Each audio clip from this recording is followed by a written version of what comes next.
네, 안녕하세요. 수학 담당하고 있는 권유민입니다.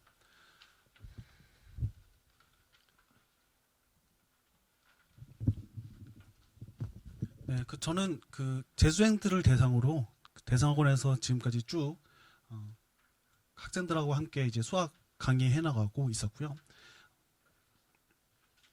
뭐 기본적으로 이제 그런 좀 생각을 해봤어요. 이제 설명회 때 보통 수업이 학생들한테 도움이 되니까 뭐 꼭 수업 들으세요, 뭐 이런 식으로 결국 얘기가 나갈 텐데, 뭐 저라고 해서 뭐 그런 얘기 안 하진 않겠지만 기본적으로 부모님이 그걸 궁금해하셔서 뭐 오실까라는 생각도 좀 들더라고요. 그리고 그래서 오늘 무슨 이야기를 하는 게 부모님한테 좀 더 도움이 될까, 혹은 학생들이 또 일부 있다면 학생들한테 무슨 도움이 될까라고 생각을 한번 해봤는데, 일단 기본적으로 부모님 기준으로 생각을 해본다면 학생들이 이제 가끔 그렇게 말할 때가 있거든요. 너 공부 좀 잘하고 있니? 이렇게 물어보면 엄마가 혹은 아빠가 수능에 대해서 뭘 안다고 나한테 따지냐, 뭐 이렇게 따질 때가 있어요. 그래서 오늘 그냥 그렇게 생각을 해봤습니다.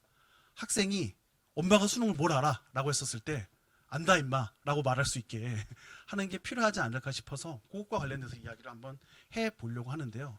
이게 좀 그런 게 있어요. 가끔 학생들이 이제 시험을 망치고 오면 핑계 중에서 하나가 뭐냐면, 엄마 내가 이게 내신 문제랑 좀 안 맞고 나는 평가원스러운 거, 수능다운 걸 갖다가 연습하라고 하면 그런 건 잘하는데, 그런 거 위주로 준비했는데 학교 시험이 좀 내신 틱 해가지고서는 내가 못 풀어서 이렇게 우기는 경우 있거든요. 그 얘기할 때 이제 좀 걸러서 들으셔야 돼요.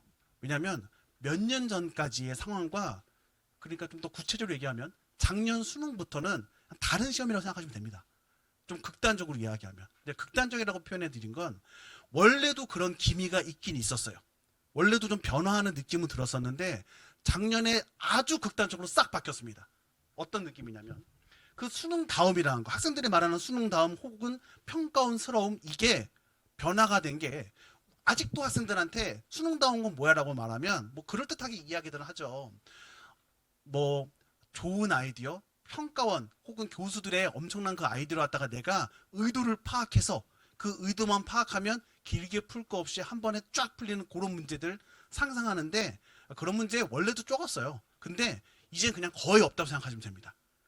그게 거의 없음에도 불구하고 아직도 학생들은 거기에 매달려요. 실제로 그게 많이 줄었습니다. 그리고 그 줄어든 예에 대해서 좀 이야기를 하려고 하고, 그러니까 학생들이 말했었던 그 좋은 아이디어로 푸는 문제가 발상적인 문제들이라고 할 수 있거든요. 그런 게 확실히 확 줄었고, 그게 원래도 좀 줄고 있었는데 작년 수능부터는 거의 없다시피 해요. 좀 현 상황 자체가.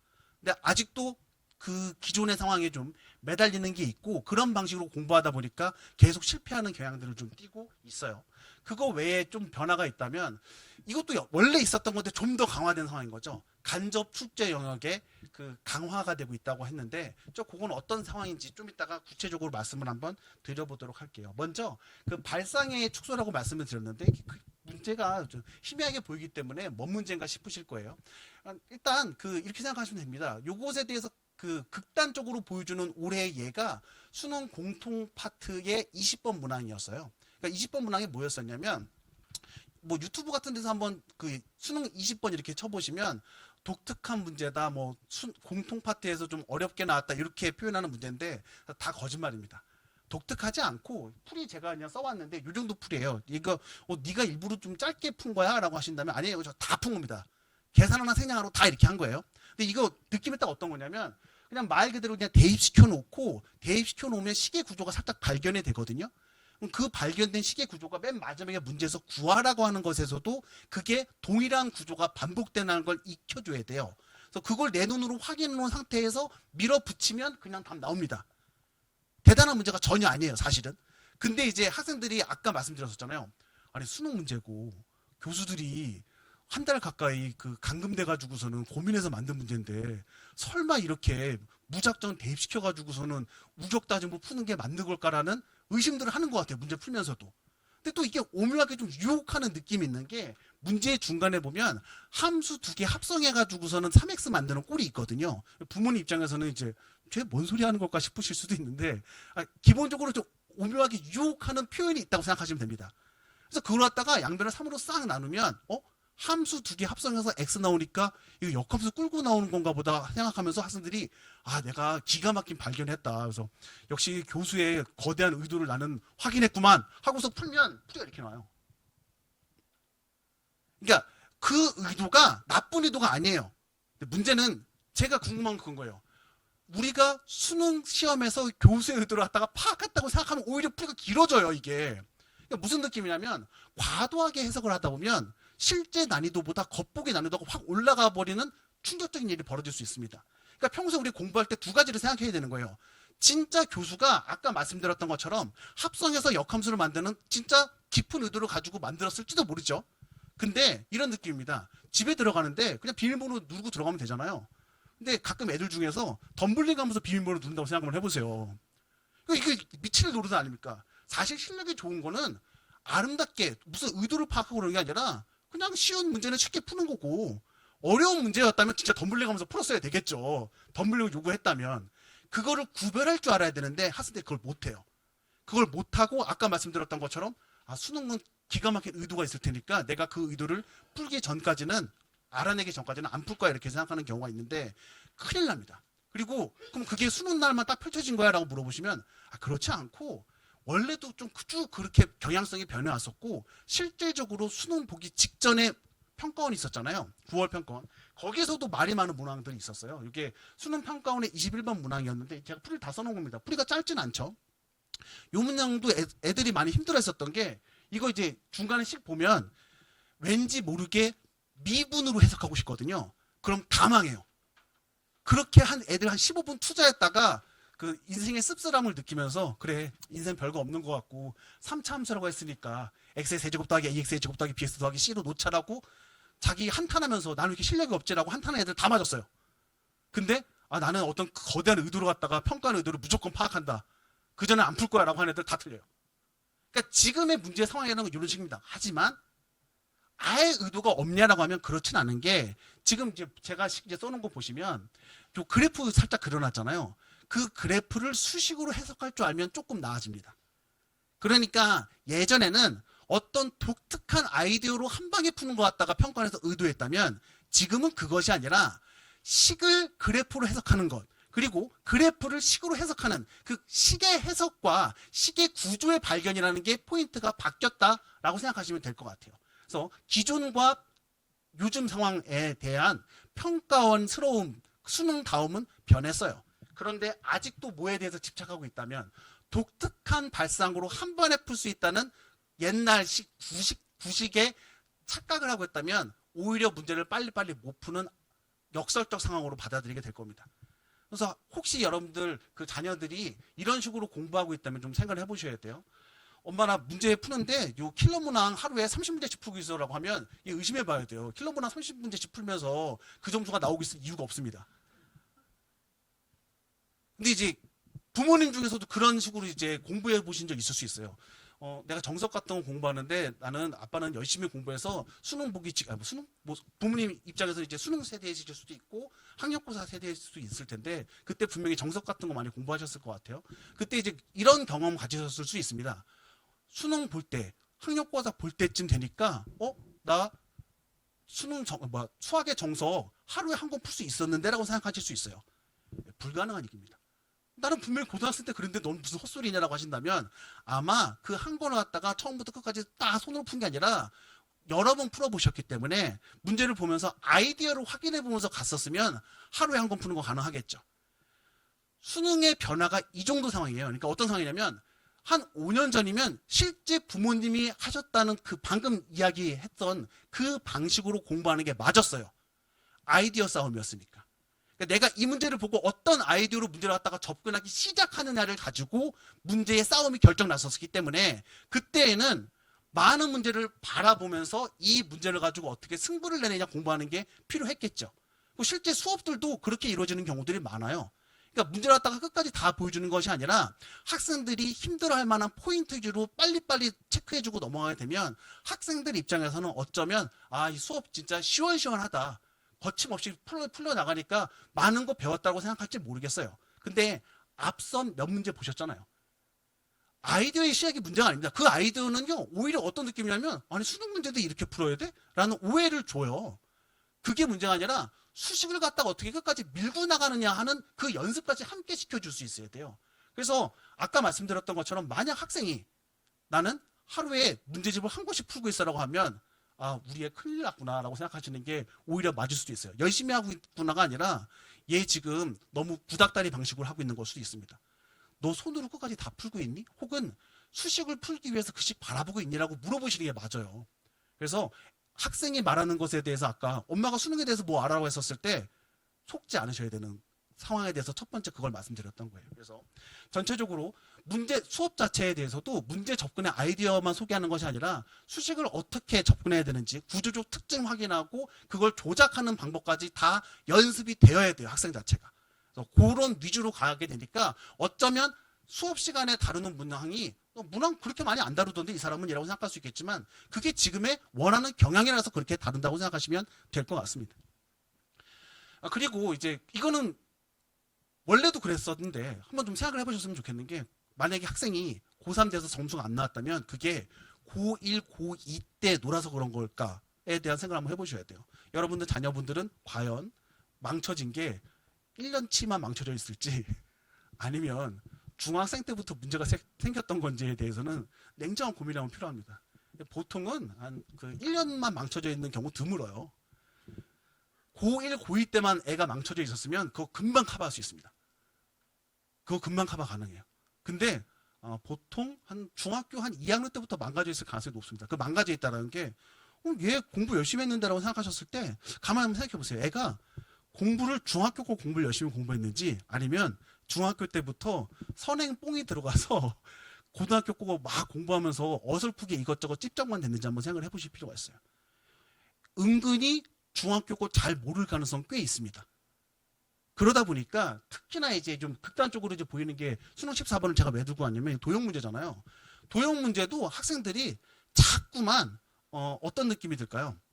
학생들 입장에서는 한 추의 어떤 공식을 외우면 정리라는 걸 하나 배워놓으면 한 방에 풀리는 걸 갖다가 기대하는 경우도 있어요. 저 실제로 그런 질문 받을 때도 있어요. 애가 선생님 저 어떤 공식만 외우면 문제가 한 번에 풀렸었는데 도형 문제 전체를 갖다가 커버해주는 기가 막힌 정리 없냐고.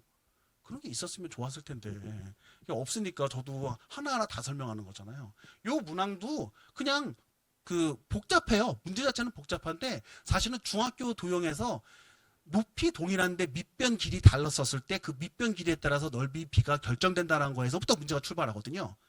아주 기본이고 중1 어쩌면 초딩일 수 있어요. 초등학교 때 배웠던 거기에서부터 벗어나기 시작하면 괜히 복잡하게 풉니다.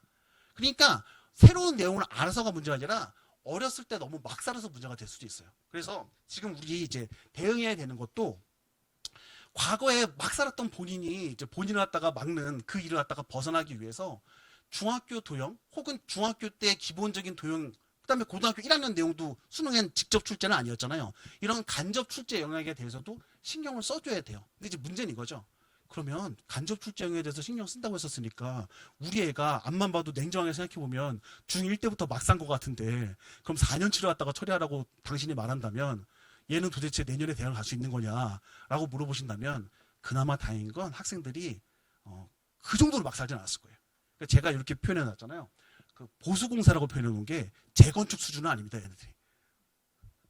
조금 어디 좀 구멍 나 있는 부분이 있고 그런 부분들이 있는데 그거 약간 시멘트 좀 발라주고 이러면 처리될 수 있거든요. 근데 문제는 어디가 구멍 났고 이런 걸 갖다가 누군가 좀 체크를 해줘야 될 거 아니에요. 그래서 그런 부분에 대한 그 메이킹 같은 게 필요할 것 같으니까 그 수준에 대한 체크가 필요하고 그 다음에 그것이 수능으로 연결이 돼야 될 거 아니에요. 수능으로 연결되지 않는 것 갖다가 꾸역꾸역 끌고 와가지고서는 우리 뭐 순환소수 한번 연습해보자 이럴 수는 없으니까 수능에 연결될 수 있는 고등학교 1학년 그 다음에 중학교 내용들이 같이 좀 언급이 돼야 돼요. 언급이 돼야 되는데 이제 학생들 입장에서는 마음이 좀 급하다 보니까 그걸 못할 수도 있겠죠. 그래서 마음이 좀 급하지 않아야 돼요. 기본적으로는. 그래서 제가 같이 학생들하고 공부하다 보면 나 얘네들은 그 못 올리겠다라고 이제 하는 그 포기해버리는 마음속으로 포기하는 부류들이 있는데 어떤 부류냐면 수학을 못하는 애들이 아니에요. 수학을 못하는 애들은 하면은 처리가 돼요. 어떤 애들이냐면 수학을 앞만 봐도 못하는 것 같은데 본인이 수학을 좋다고 말하는 애들이 있어요. 부모님들 자녀분들 중에서 그래도 있을 수 있습니다. 점수가 앞만 봐도 얘는 맨날 4등급, 3등급 이렇게 왔다 갔다 하는데 그러면 냉장해 보면 잘하는 건 아니잖아요.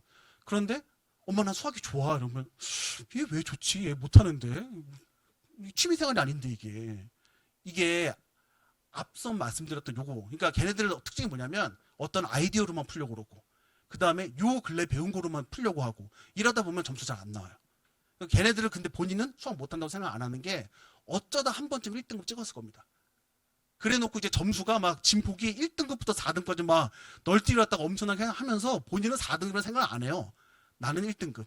하지만 4등급 나왔을 때는 문제가 후졌어. 막 이렇게 해석해 버리면서 어머님한테는 자기가 1등급 나왔을 때만 강력하게 어필할 가능성이 있는데 그거 냉정하게 한번 판단해 보실 필요가 있습니다. 아까의 그 두 가지 측면에서.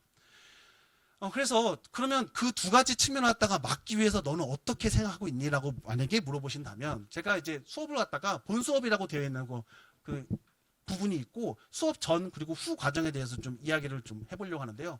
본 수업 과정은 당연히 수능 실전 개념과 기출 분석 근데 그 기출이라는 게 좀 변했기 때문에 우리한테 현재 필요한 현재 상황에 맞는 기출 문제라는 것 그리고 그것을 변형한 문제가 있겠죠. 그것과 더불어서 그것에 대해서 좀 이따 이야기하도록 하고 수업적 예열 과정이라고 제가 표현해 놓은 게 있을 겁니다. 이게 무슨 얘기냐면 앞서서 그 말씀 드렸었잖아요. 학생들이 생각보다 직접 출제 범위가 아닌 간접 출제 영역 같은 경우에는 공부를 잘 안 하는데 정작 시험에서는 발목을 잡는단 말이에요. 본인 걸. 그렇다고 내가 1, 2, 3학년 거 갖다가 다 처리할 수는 없으니까 앞선 표현으로는 보수공사를 해야 된다고 말씀을 드렸었잖아요. 그럼 그 보수공사를 갖다가 애 붙잡고서 1, 2, 3학년 거 다 할 수는 없으니 제가 본 수업 내용 때 필요한 예비 과정들 같은 부분을 갖다가 그 전주에 미리 프린트나 교재로서 나눠줄 거예요. 거기 이제 제가 그 나눠드린 그 리플렛 그러니까 그 카탈로그 한번 봐보시면 그 여기 글림프스라고 되어 있는 예열 과정에 대한 설명이 살짝 들어가 있을 겁니다. 살짝 들어가 있는데 그게 뭐냐면 고등학교 1학년 내용, 그 다음에 중학교 1, 2, 3학년 내용인데 이게 수능으로 연결될 수 있는 걸 갑자기 한꺼번에 다 설명하면 학생들 어차피 못 버텨요. 그래서 그 주에 제가 본 수업에서 할 내용과 관련된 부분들에 대해서 미리 서술형으로 되어 있는 교재가 주간지가 나간다고 생각하시면 되고요. 서술형으로 되어 있음에도 불구하고 학생들이 또 요즘 학생들이 읽는 거 좀 싫어하기 때문에 제가 거기에 대해서 강의는 미리 찍어서 QR코드로 넣어 놓을 겁니다. 지금도 예시로서 하나 넣어놨어요. 예시로서 하나 넣어놨는데 그게 오히려 그 직접 출제 영역이 아니지만 수능에 관련된 부분들에 대해서 미리미리 한 주 한 주 넣어 놓을 테니까 학생들 입장에서는 내가 요 내용에 대해서는 잘 알아라고 하면 굳이 그 강의 볼 필요 없겠죠. 하지만 나 평소에도 그거 좀 자신 없었어라고 하면 그 강의를 미리 예습하고 온다고 생각하시면 됩니다. 그래서 아까 말씀드렸던 것처럼 보수공사를 할 수 있게 제가 체크해 주는 과정인 거고요. 그 다음에 이제 본수업으로 넘어가고 본수업 이후에 리파인이라고 되어 있는데 이제 우리 본수업 과정 자체가 단원별로 나와 있고 학생들의 이제 매력이라고 하면 매력이라고 할 수 있는 게 매번 학생들이 좀 새로워지잖아요. 그래서 어제 배운 게 오늘 새롭고 이런 친구들이기 때문에 단원별로 하다 보면 그 단원에 대해서 잘 알게 되는데 그 단원 이후에 시간이 지나가면 또 까먹고 이런 경우들이 있어서 제가 매주 한 회분씩 준킬러 모의고사가 나가게 될 거예요. 그 준킬러 모의고사는 킬러 문항 정도는 빼고 딱 그 공통문항 9점짜리 9번부터 14번 그 다음에 20번, 21번 해당되는 8문항짜리 공통문항이랑 선택 과목에 대해서 2문항 그 두 문항에 대해서 이제 처리가 된 10문항짜리 준킬러 모의고사가 매주 나가야 될 테고 그 매주 나간 준킬러 모의고사도 본 수업 시간에 다룰 시간은 없겠죠 사실은. 그것에 대해서 좀 어려운 문항이나 설명이 좀 들어가야 되는 문항에 대해서는 제가 해설지에다가 역시 각각 문항에 대해서 필요한 문항 강의 찍어서 QR코드 찍어 놓을 겁니다. 그래서 학생들 입장에서는 수업 전후에 추가적인 수업들이 보충 강의가 붙어있다 매주 붙어있다고 생각하시면 될 것 같아요. 좀 더 구체적으로 본 수업 내용은 기본적으로 앞서 말씀드렸던 것처럼 수능 자체에 대한 해석이 내신 때와는 좀 다르게 필요하기 때문에 그 수능 자체에 대한 이야기를 들어갈 텐데 그 수능 자체에 대한 이야기가 문제 자체를 유형화하는 건 아닙니다.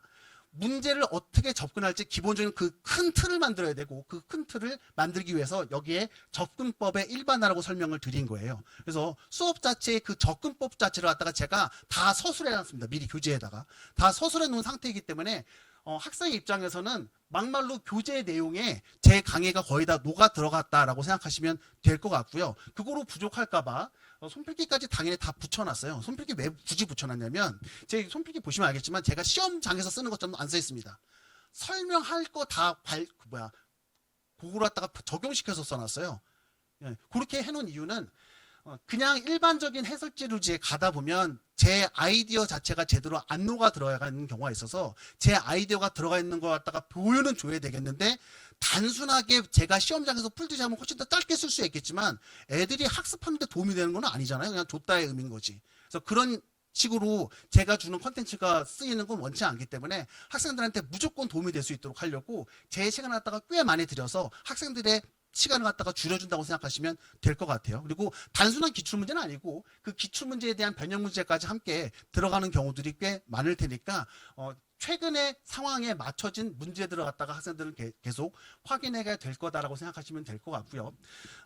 요거는 이제 분기별로 이제 갈게 될 것 같은데 우리가 중요하게 생각하는 뭐 실제로 중요한지 모르겠지만 마음속으로 중요하게 생각하는 모의고사들이 있잖아요. 3월 교육청, 6월 평가원, 9월 평가원. 그 모의고사를 본 다음에 학생들 한 명 한 명하고 상담하면 좋겠지만 현실적으로 그게 쉽지 않을 수 있죠. 시간을 갖다가 서로 맞추기도 힘들고.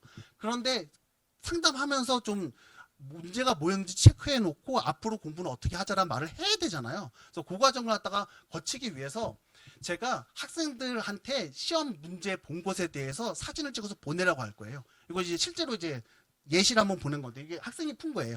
학생이 푼 거고 그것에 대해서 네가 요러요러한 부분들이 좀 부족했다라고 제가 언급을 해줄 거고 우리가 같이 가지고 있는 공부한 내용들 그리고 앞으로 공부할 내용들과 관련해서 이런 거로 메꿔 나가야 된다라고 언급들을 이제 쭉 써서 나가게 될 겁니다. 개개인별로. 근데 이걸 갖다가 매주 할 거냐라고 하면 매주 해준다고 하면 좋은데 제가 죽어요 그러면. 그래서 그건 비현실적이기 때문에 아까 말씀드렸던 것처럼 할 수 있는 그 시기들이 있잖아요. 그리고 매주 할 필요도 없는 게 저 시기별로 조정들을 하고 공부가 쌓여있어야지 조정을 할 수 있으니까 그 조정이 그 상태에서 이루어지게 될 거라는 거 인식하시면 될 것 같고요. 그럼 매주 하는 건 뭔데라고 하신다면 매주 아까 중킬로 모의고사 나간다고 했었잖아요. 근데 그거는 이제 강의로 대체된다고 생각하시면 되고 그거 말고 본 수업 시간에는 단원별로 내용 설명을 했을 테고 그 단원별로 한 것에 대한 유사 문항들을 가지고 매주 시험을 봅니다. 근데 시험을 보는데 약간은 좀 달라요. 어떤 느낌이냐면 학생의 시험을 보면 시험을 보통은 그 다음 주에 와서 지난주에 봤었던 것에 대한 유사문항을 푸는 거잖아요.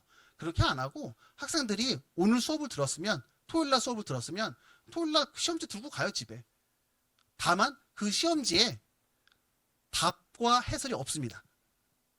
그러면 어떻게 하는데 라고 하시면 이 학생이 수요일까지 저한테 본인이 푼 답을 보내주면 돼요.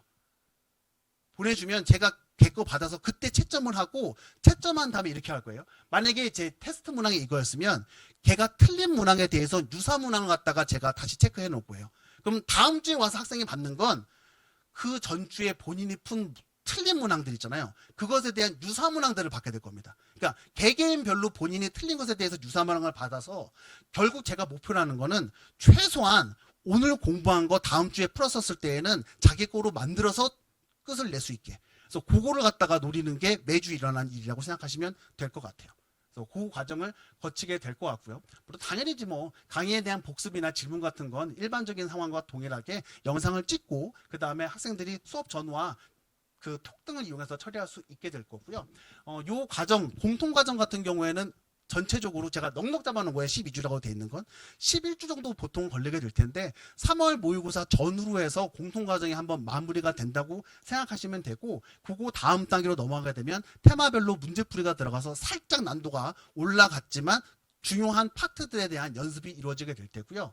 그 이후에는 강무 K로 넘어가게 될 것 같습니다. 근데 강무 K 자체가 들어보셨을 수도 있는데 난이도 자체가 쉬운 모의고사가 아니에요. 그래서 학생들이 좀 힘들어하는 경향들이 있어서 일부러 중간에 자체 모의고사랑 함께 만들어 나갈 건데 자체 모의고사는 난이도 조정을 좀 해서 학생들이 좀 견뎌낼 수 있게 여러 가지 난이도에서 견디는 연습들을 충분히 할 수 있게 노리고 있고요. 그 다음에 단순하게 모의고사만 쭉 나가게 되는 것이 아니라 유사 문항들을 갖다가 매주 같이 만들어서 나가게 될 테니까요. 학생들 입장에서 모의고사 수업이지만 쌓이는 느낌이 있을 거다라는 걸 생각해 보시면 될 것 같아요. 물론 6평, 9평 그리고 3월 교육청과 같이 큰 시험들 본 다음에는 그것에 대한 유사 문항이 담겨져 있는 분석집이 함께 나간다고 생각하시면 될 것 같습니다.